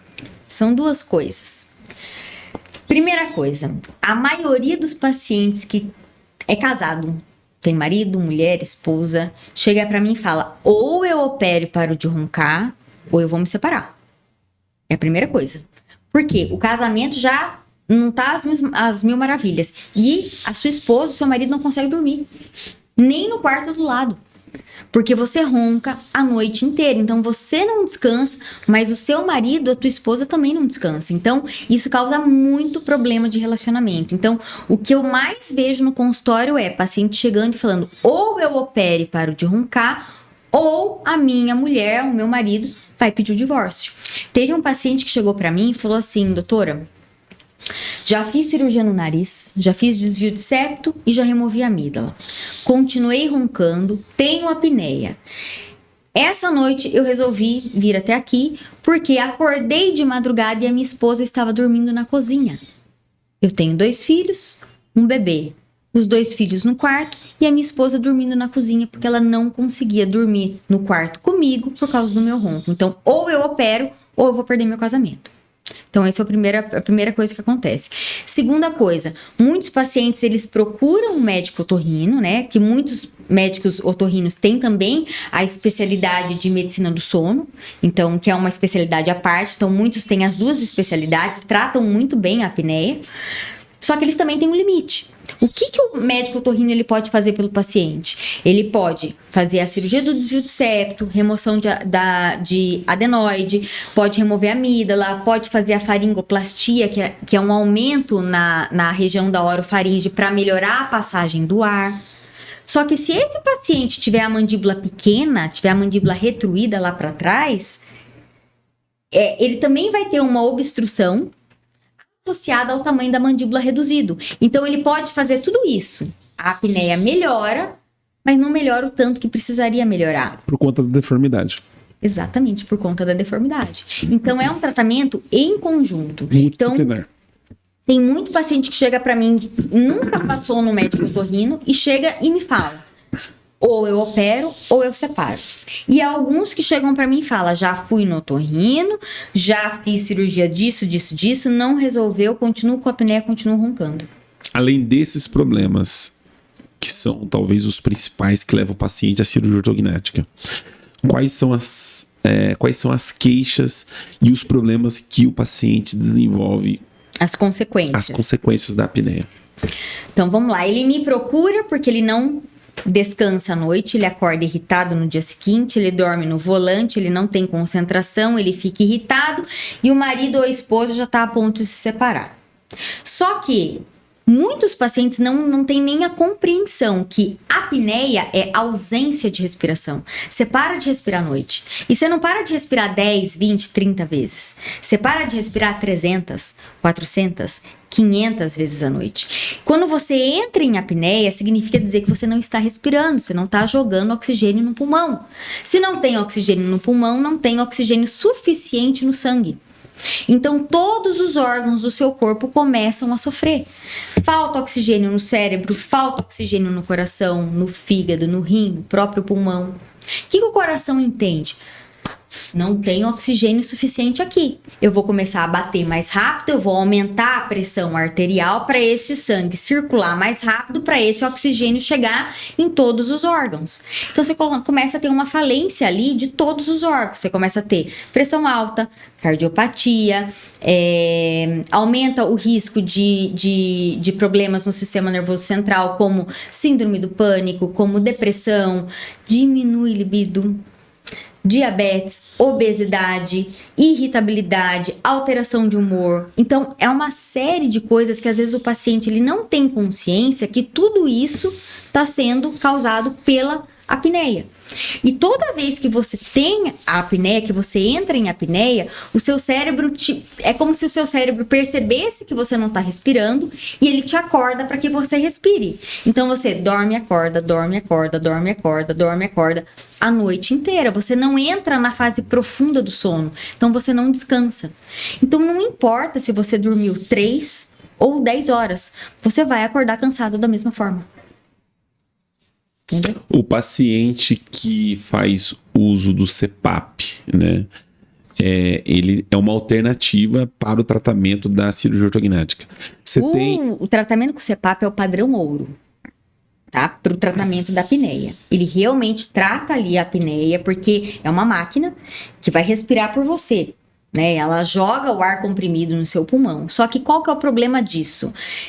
Primeiro, a aceitação do paciente. Tem paciente que não quer nem ouvir falar. Você fala do CPAP, não quer nem escutar falar de CPAP. Existe muita resistência por parte dos pacientes. Segunda coisa, você vai andar com o CPAP para cima e para baixo. Então, você vai para Paris com a sua esposa passear, você vai levar o CPAP junto, porque senão você não vai dormir lá. Então, você fica dependente também do CPAP. E o CPAP ele vai estar fazendo o trabalho dele enquanto você está utilizando. Né? Então, é uma máquina conectada na energia. Se a energia cair de noite, ele para de funcionar. Mas é uma situação que te tira realmente da apneia. Só que você fica dependente do CPAP ao longo da sua vida, né? Você vai ter ali umas revisões que você vai fazer fisioterapia respiratória, você vai estar passando com otorrino e tudo mais. E tem a questão da aceitação. Tem paciente que não aceita e tem paciente que aceita e não se adapta. Você pode nem comprar o aparelho, você pode só alugar, para você ver se você vai se adaptar ou não. Então, muitos pacientes chegam para mim com 2 falas. Primeiro, não quero nem ouvir falar de CPAP. Segundo, não me adaptei. E a cirurgia ortognática é uma coisa definitiva, é um tratamento definitivo. Se eu avanço, né, a maxila e a mandíbula, eu tenho um aumento nas dimensões das vias aéreas. A língua que está lá para trás, ela vai ocupar o espaço que é realmente dela. Então, ela não cai para trás na hora do sono. Ela não obstrui mais a sua via aérea. E aí você para de roncar. Normalmente o paciente classe 2, que tem a mandíbula, né, para trás, esse paciente chega para você, a queixa da apneia sempre está relacionado a esse paciente, esse perfil do paciente, ou não? Essa é uma pergunta. E a segunda pergunta é, o paciente que ronca, ele tem apneia ou não? Bom, falando do ronco primeiro, né, ronco em relação à apneia. Quem tem apneia, ronca. Quem ronca não necessariamente tem apneia. Para eu saber se você tem apneia, você tem que fazer o exame de polissonografia, que é aquele que você dorme com os eletrodos, né? Que ele vai aí mensurar e qualificar o seu sono durante a noite. E aí você vai ter o diagnóstico, se você tem apneia e se ela é leve, moderada ou grave, né? Então, daí tem o índice de apneia e hipopneia ali. Quantas vezes você parou de respirar à noite, quantas vezes você diminuiu e quantas vezes você teve uma queda de saturação de oxigênio e para quanto essa saturação foi. Então, não necessariamente quem ronca tem apneia, mas a grande maioria dos pacientes que tem apneia vai roncar. Por que eu tô falando isso? Porque o ronco, a causa do ronco pode ser multifatorial. O ronco pode estar associado com adenoide, o ronco pode estar associado com aumento de peso, principalmente na região abdominal, pode estar associado com desvio de septo, com carne esponjosa, pode estar associado com a região da orofaringe, entendeu? Então, tem uma série de causas aí do ronco. Então, primeiro você tem que identificar qual que é a causa do ronco. Você ronca porque você tem apneia ou você ronca porque você tem outro problema? Então, essa é a primeira coisa, né? Então, todo paciente que tem apneia, provavelmente ele vai roncar, mas nem todo mundo que ronca tem apneia. E em relação à posição da mandíbula, 90% dos pacientes que têm uma obstrução pelo tamanho da mandíbula são classe 2, são aqueles pacientes que têm a mandíbula para trás. Mas alguns pacientes são classe 3. Tem a mandíbula para frente. Lembrando que o paciente que tem a mandíbula para frente, muitas vezes ele tem a maxila para trás. E a maxila para trás também dá interferência em relação à via aérea. Ele pode sim ter uma apneia obstrutiva do sono. Observe que eu estou falando sempre a palavra obstrutiva, porque também existe a apneia central, que é diferente. A apneia central, a ortognática não vai ajudar. A apneia central ela é comandada pelo sistema nervoso central. Então, na apneia central, o tratamento é exclusivamente o CPAP. Não adianta mexer no nariz, na orofaringe, nas amígdalas, na mandíbula, na maxila, que não vai ajudar. Mas a maioria dos pacientes tem apneia obstrutiva. Então, a primeira coisa é o diagnóstico. Então, diagnóstico, polissonografia positiva. Você tem apneia obstrutiva. Alguma coisa está obstruindo mecanicamente a passagem do ar. O que que é? É o seu nariz que é muito desviado e o ar não passa? É a sua língua que está para trás? É a sua maxila que está para trás? É a sua mandíbula que é pequena? Né? É a sua amígdala que você tem hipertrofia de amígdala? Então, é um conjunto aí. A maioria dos pacientes, sim, eles têm a mandíbula para trás, mas em alguns poucos casos de pacientes que são classe 3, com a mandíbula mais projetada, esses pacientes também podem ter apneia obstrutiva do sono pela posição maxilar, maxila mais para trás. Em que momento o paciente deve procurar um cirurgião bucomaxilofacial com relação à apneia obstrutiva do sono? A hora que ele tiver dúvida, é só ele fazer uma documentação ortodôntica, um exame de polissonografia e procurar um bucomaxilo. E muitos pacientes hoje nos procuram por indicação do médico otorrino. Eu tô roncando, procuro um otorrino. O otorrino observa e fala: sua mandíbula é pequena, você tem que procurar um bucomaxilo e faremos o tratamento em conjunto. Hoje eu tenho um grande amigo meu, que é o Dr. Rafael Leonardo, ele é médico otorrino. A grande maioria dos meus pacientes passam com ele também. Então, eles sempre vão passar com o Dr. Rafael antes da gente fazer a cirurgia ortognática, até para eu identificar. Essa apneia, ela está sendo causada só pelo tamanho da mandíbula ou esse paciente tem algum problema otorrinolaringológico que precisa também ser tratado? Então, às vezes, a gente decide, esse paciente vai passar com o Dr. Rafael, vai operar com o Dr. Rafael primeiro, depois ele passa comigo para fazer ortognática. Ou, ao contrário, vamos fazer ortognática primeiro, ver o quanto isso vai ter de melhora, né? E avaliar se ele vai precisar de algum tratamento cirúrgico com o otorrino adicionalmente depois. O paciente tem deixado muito CPAP para fazer a cirurgia ortognática? O quê? O último foi o seu Moisés, ele tinha um índice de apneia e hipopneia de 52. 52, era uma apneia grave. Um paciente classe 3, mandíbula para frente, inclusive. E a gente fez a cirurgia ortognática e ele se livrou da apneia. Eu já tenho o exame de polissonografia dele.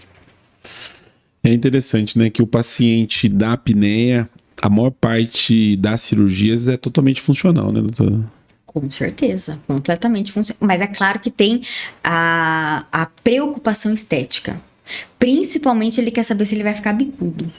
Doutor, eu vou ficar bicudo? Meu queixo já é mais pra frente. Como que eu vou ficar? Tem essa preocupação estética. Então, a gente tem ali um limite pra trabalhar, né? Mas eu não posso consertar um problema que ele tinha e gerar um novo problema pra ele. Ele olhar no espelho e ele não gostar do que ele tá vendo, né? Então, eu não posso prometer nunca pro paciente que ele vai se livrar do CPAP.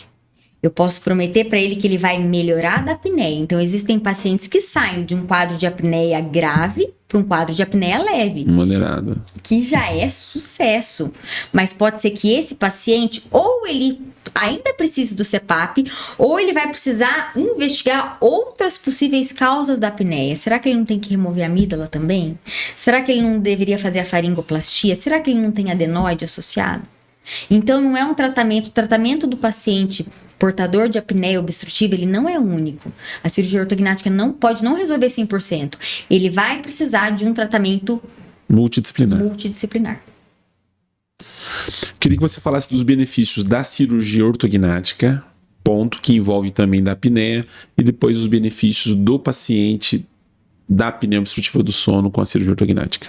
Bom, principal objetivo da cirurgia ortognática é correção da mordida, né? Aquela mordida que não foi passível de correção só com o aparelho.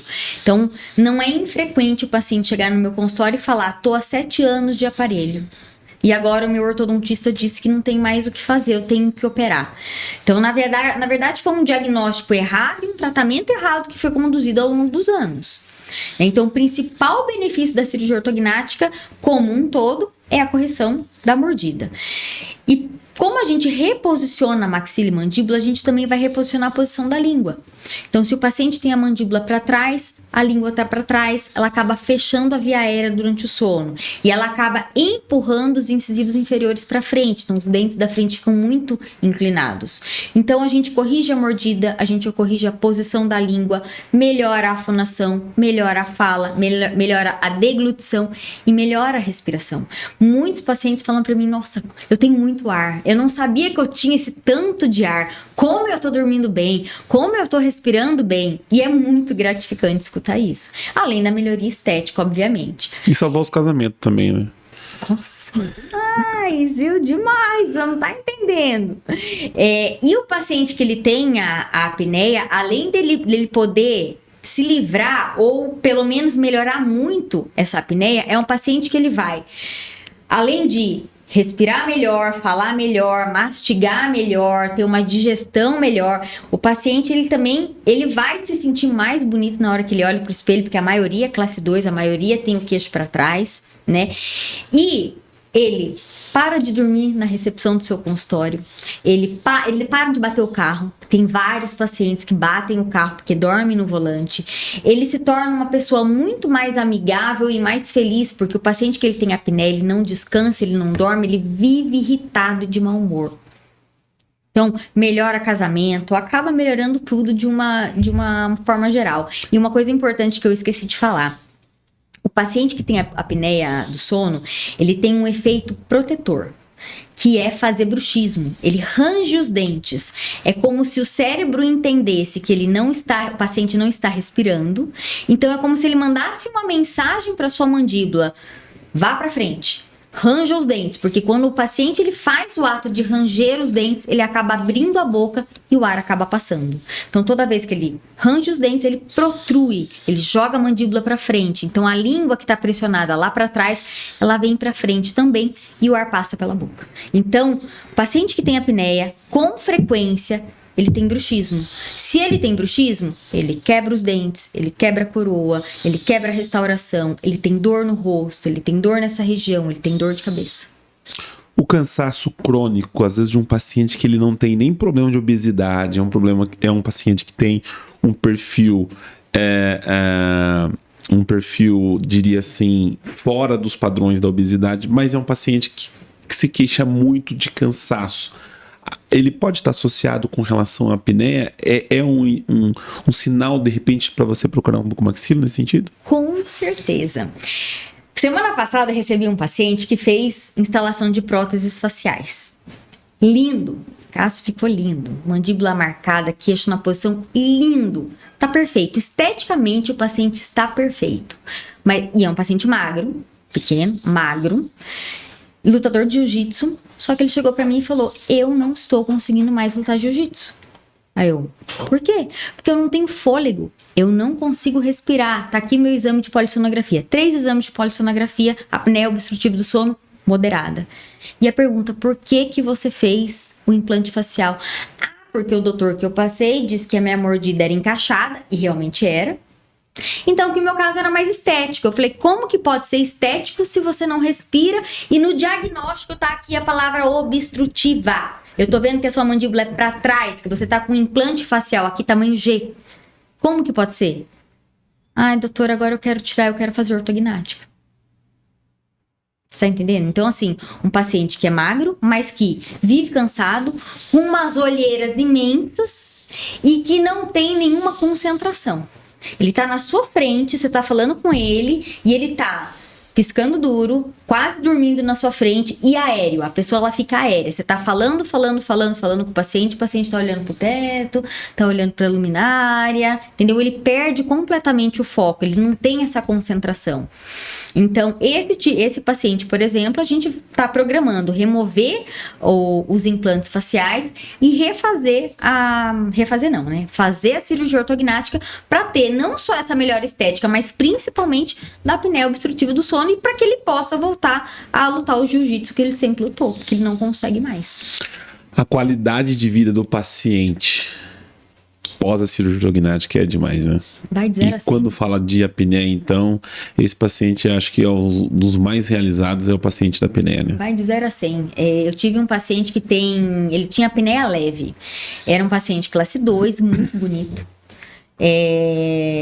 Se você, assim, uma pessoa leiga, olhasse pra ele, iria falar: pra que você vai fazer cirurgia ortognática? Eram detalhes no rosto dele que um profissional consegue identificar, mas uma pessoa leiga muitas vezes não consegue. E o diagnóstico dele era de apneia leve. E ele não queria nem ouvir falar de CPAP. Fizemos a cirurgia ortognática, ficou muito mais bonito, funcionalmente ficou muito melhor. E a primeira mensagem que eu recebi dele: primeira coisa, eu dormi a noite inteira no hospital. Não acordei nenhuma vez. Não estou cansado. 15 dias depois eu liberei ele para começar exercício físico leve. E ele se aventurou na esteira. E ele me ligou e falou: eu consegui correr 10 minutos seguidos. Sem aquela sensação iminente que eu ia cair de sufocamento, porque eu não conseguia respirar. Então, assim, é muito gratificante. Você recebe uma mensagem, o paciente ainda tá no hospital, falando que dormiu a noite inteira sem acordar. E 15 dias depois, ele conseguiu correr 10 quilômetros na esteira. Entendeu? Então, é muito gratificante. A qualidade de vida vai de 0 a 100. Doutora Érica Marchiori, estamos chegando no final do nosso podcast. Mas antes de nós finalizarmos esse nosso episódio, eu queria que você falasse do pós-operatório do paciente da cirurgia ortognática. Eu, particularmente, só fiz uma cirurgia até hoje e minha primeira preocupação era com relação ao pós-operatório. E parece que da cirurgia ortognática também não é diferente. Os pacientes, né, eles buscam muita informação com relação ao pós-operatório, quanto tempo vou ficar, né, alimentação, né, que é algo que pega muito o paciente, questão de edema, questão de parestesia. Queria que você falasse um pouquinho do pós-operatório, que mudou muito, né, como você falou lá atrás, quando fazia cirurgia ortognática. Hoje tem, além da fisioterapia, outros profissionais que participam, né, desse pós-operatório e do antes também, né, que tem o profissional que entra, às vezes a fisio entra antes da cirurgia ortognática, depois continua depois da cirurgia. Me fale um pouquinho como é o pós-operatório do paciente de ortognática. Bom, ele mudou demais, né? Do passado para cá, mudou muito o pós-operatório. Bom, como que eu posso dizer? Vamos lá, quanto mais eu demoro numa cirurgia, quanto mais eu descolo o tecido, é aquilo que eu falei lá da minimamente invasiva, que eu trouxe alguns pontos dessa técnica para minha técnica atual, de descolar menos tecido, de fazer uma incisão menor, de usar um material de fixação melhor. Então, tudo tudo isso daí facilitou muito o pós-operatório do paciente, porque o paciente ele acaba inchando menos, tendo menos dor, menos inflamação, melhora na abertura de boca. Então não tem como eu comparar uma cirurgia que eu fazia no passado de 9 horas e uma cirurgia que eu faço hoje durante 2 horas e meia, 3 horas e meia. Então se eu demoro 9 horas para te operar, você vai ter um pós-operatório X. Se eu demoro 3, você vai ter um pós-operatório Y. E não é só o número de horas, mas é o cuidado que eu tenho com os teus tecidos. Então, incisões menores, menor descolamento, menor tempo cirúrgico, melhor material de fixação, tudo isso facilitou. Então, como eu te falei, muitos pacientes meus relatam para mim que não tem parestesia na região superior.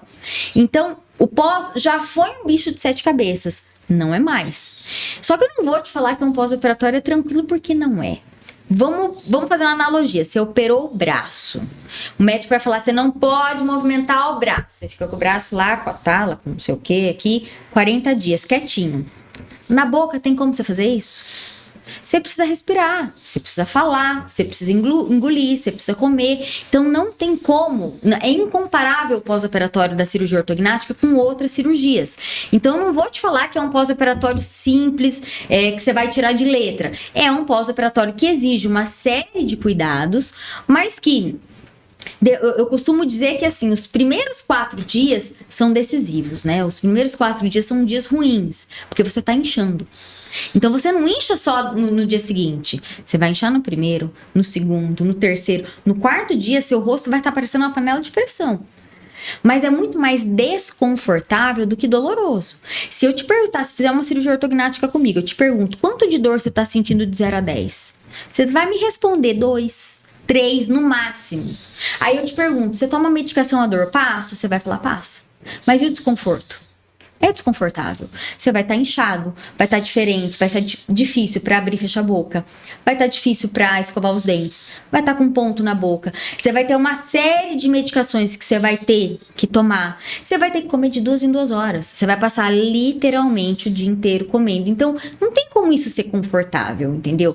Mas entenda que o pós, ele é muito mais desconfortável do que doloroso. E mais tranquilo quando o paciente está ciente também, né? Com certeza. E passa, tá? Depois desses 4 primeiros dias, tudo vai melhorar. Aos poucos, tudo melhora. Então, a maioria dos pacientes retorna às atividades normalmente depois de 15 dias. Então, por lei, você tem direito a 14 dias de atestado. Ano passado, só 2 pacientes meus não voltaram ao trabalho depois desses 14 dias. Um paciente que era auxiliar de enfermagem, então ele trabalhava dentro do hospital, que já não é um ambiente muito propício, né, para um pós-operatório, e carregando o paciente de um lado para o outro. Então ele fazia bastante força, carregava peso. E uma outra paciente que era funcionária do metrô, ela era segurança do metrô. Então ela acabou ficando com receio de estar ali naquela muvuca e de alguém bater no rosto. Então foram os 2 únicos pacientes que não voltaram a trabalhar. Mas via de regra, com 14 dias, você consegue voltar a trabalhar. Claro que a sua alimentação não vai estar ainda 100%, você vai estar ainda no líquido pastoso. Claro que você vai ter que fazer as sessões de físio, de fonos, retornos comigo, né, com seu cirurgião. Então, isso demanda uma série de cuidados. Mas a sua rotina, aos poucos, ela volta. E você precisa voltar ao normal. Porque uma coisa é você ficar em casa assistindo Netflix de férias. Você tá lá de férias, vou falar, não vou fazer nada, vou ficar em casa, ótimo, 15 dias. Uma coisa é você ficar em casa sem fazer nada por 15 dias num pós-operatório. Então, é importante que depois de 15 dias você retorne às suas atividades normais. O seu organismo, sua cabeça tem que entender que você não tá doente. É um pós-operatório difícil que vai passar. Simples assim. Entende? E hoje a gente tem todo um acompanhamento com nutricionista, com fono e com fisioterapia, que a gente não tinha no passado. E é muito importante. Muitos pacientes não entendem pra que fazer fisioterapia. Eu falei, filho, Neymar caiu, se esborrachou, foi operar o joelho. Ele vai voltar a andar e correr na semana seguinte da cirurgia? Não, ele tem que fazer fisioterapia. e muita fisioterapia para ele voltar às atividades normais. É a mesma coisa no rosto. Você vai mudar a posição da língua. O paciente que faz ortognática, ele fica com a língua meio perdida, ele esquece como é que deglute. Então ele tem dificuldade para engolir comida, para engolir líquido, para engolir os remédios. Então ele precisa de um acompanhamento com fono. Então quanto mais ele seguir fono, físio e nutricionista também, porque se você não come exatamente o que você precisa, as suas feridas não vão cicatrizar. O osso não vai cicatrizar da forma que deveria. Então, o seu pós-operatório vai ser deficiente. Então, se você faz a sua cirurgia ortognática com uma equipe que você confia, que vai te dar suporte, que vai te apoiar no teu pós-operatório, e se você segue as orientações de físio, de fono e nutricionista, não tem por que você não voltar às suas atividades normais com 15 dias. Com certeza, ó, resultado final, 6 meses a 1 ano, porque existe uma adaptação de tecido mole do rosto. Mas o resultado, para que você chegue nesse resultado, eu costumo dizer que é uma responsabilidade dividida. É o cirurgião, o cuidado que ele tem com você, com a tua cirurgia e com o teu pós-operatório nas orientações, e você seguir as orientações. Porque não adianta o seu buco falar que você tem que fazer físio e você não fazer. Você tem que fazer fone e você não fazer. Você tem que aplicar laser e você não aplicar. Você tem que comer tal coisa e você não comer. Aí perde sentido. Mas se você segue as orientações, o pós-operatório é muito diferente do que falam por aí. Parestesia. Grande vilão. Parestesia é o seguinte, a parte superior, os pacientes, eles relatam a parestesia, tá? Alguns, não são todos, mas voltam ao normal em 1 mês e meio, 2 meses no máximo, ele já tá sentindo tudo, tá? Agora, na região inferior, não. Por quê? Na região inferior, a gente mexe no nervo mandibular, né, que é ramo do trigêmeo, em 4 locais. Aqui nos ângulos e também na região do mento. Então, a gente mexe nessa região nervosa em 4 locais.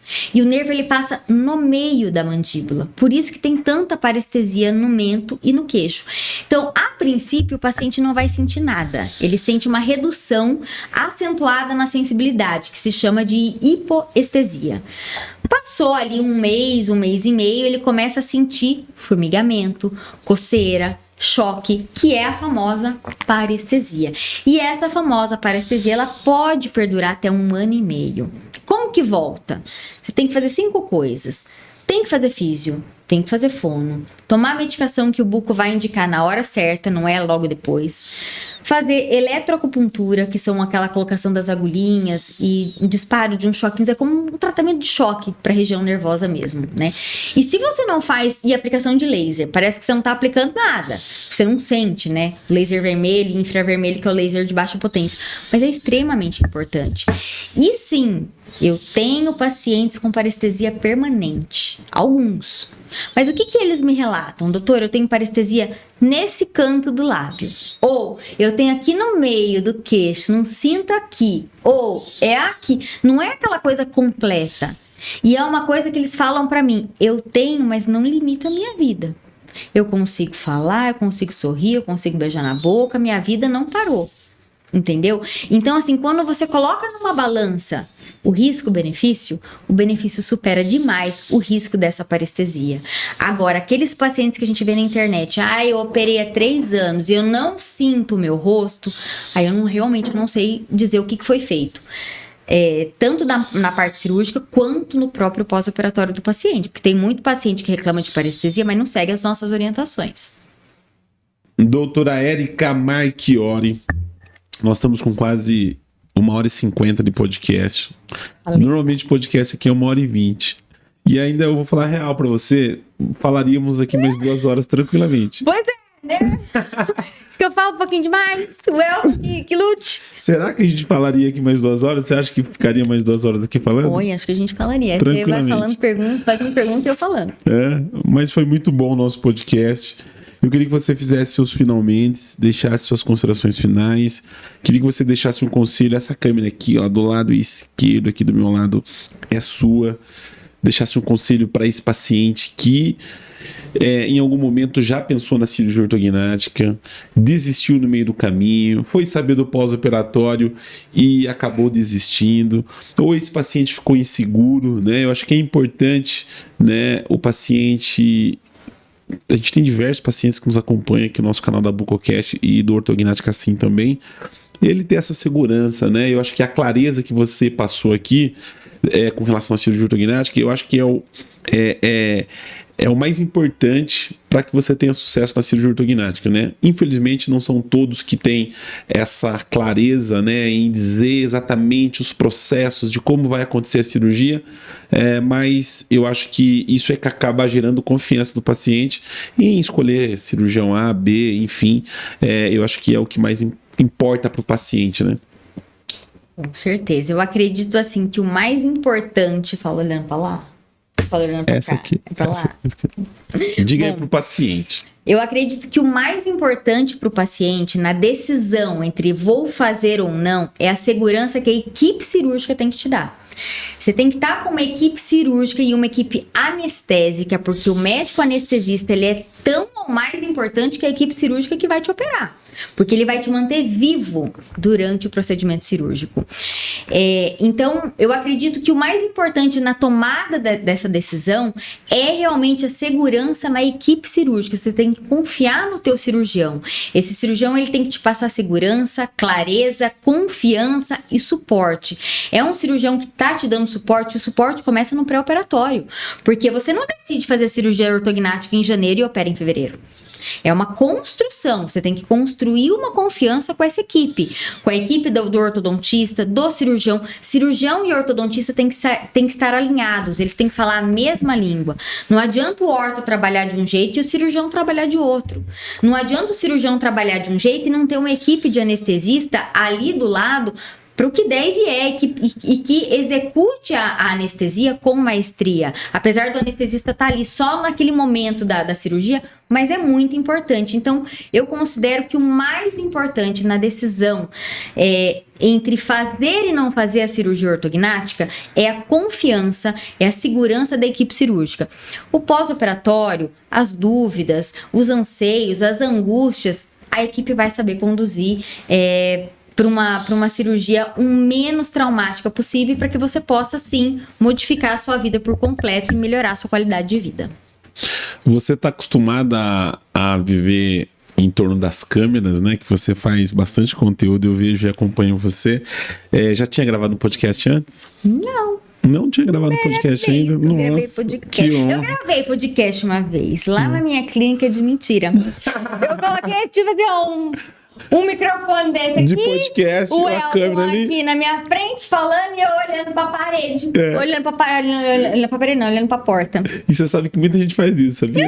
Eu sei disso. A gente vive no mundo. Eu peguei o microfone, não podia estar com o microfone aqui, né? Aí eu peguei o microfone desse pequenininho, coloquei aqui do ladinho, ó. Porque o microfone desse aqui não estava funcionando. E aí você entendeu? A gente não sabia fazer o trem funcionar, peguei o pequenininho, coloquei aqui, ó, escondido, falando pra porta, o Elton me gravando aqui e deu tudo certo. A gente já fez isso também, viu? E dá certo também. É mais fácil fazer uma ortognática ou gravar um podcast? Podcast, você fala muito bem. Olha, eu acho que gravar um podcast, viu? Apesar de que a cirurgia ortognática, ela faz parte da minha vida de um jeito que tranquilo. Hoje é a melhor parte do dia. É a melhor parte da semana. Eu não te conheço dentro do ambiente cirúrgico, mas a gente que caminha no meio da bucomaxilofacial, eu já te conhecia, já sabia de você, obviamente, porque a gente está envolvido com colegas, como você citou alguns aqui, Fábio Sato, entre outros nomes de amigos que a gente sempre está junto. E a gente sabia que você já vem desenvolvendo um trabalho dentro da especialidade como mulher, que a gente sabe que hoje a especialidade tem crescido cada vez mais, né? O público feminino. E a gente sabe que você é uma das grandes referências aí dentro da cirurgia ortognática. E nós ficamos muito honrados de receber você aqui hoje.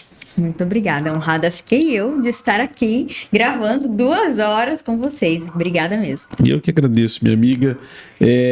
Com certeza você virá aqui num próximo episódio. Dentro da cirurgia ortognática, a gente tem muito assunto. Eu confesso que eu usei aqui só 1/3 da minha pauta, que a gente tinha uma outra pauta que nós não usamos essa pauta. Você viu que a pauta que nós criamos, ela não rolou, né? Não rolou mesmo, não. Rolou nada. Viu? Porque eu fui falando, você foi perguntando. Não, o que é aquela pauta lá? Pra a pauta quê? é só pra gente só ensaiar só. O que manda é o que a gente grava aqui. Não, e antes de eu vir pra cá, procurando endereço, nossa, ela mandou uma pauta, eu nem abri a pauta, como eu abri a pauta, um monte de coisa. Eu falei, não vai dar tempo de eu ler isso aqui não, viu? Tem que ir até lá, porque é 1 hora dirigindo. Eu nem confesso que eu li só pela metade. Não, eu também não vi a pauta, mas eu já sabia que ia ser muito tranquilo fazer esse podcast com você. Muitíssimo obrigado, viu? Imagina, eu que agradeço. Você que nos acompanhou pelo canal da Bucocast e ainda não é inscrito no nosso canal, vai lá, se inscreva no nosso canal e também no Instagram, onde nós vamos ter diversos cortes no nosso Instagram para compartilhar com vocês. E no Ortognática assim também, que esse é um tema de cirurgia ortognática e lá a gente direciona o episódio e alguns cortes lá também. E na descrição do link nós vamos deixar aqui os contatos da doutora Érica Marchiori, que foi um prazer, uma honra. E você que nos acompanhou até agora, o nosso muito obrigado e até o próximo episódio.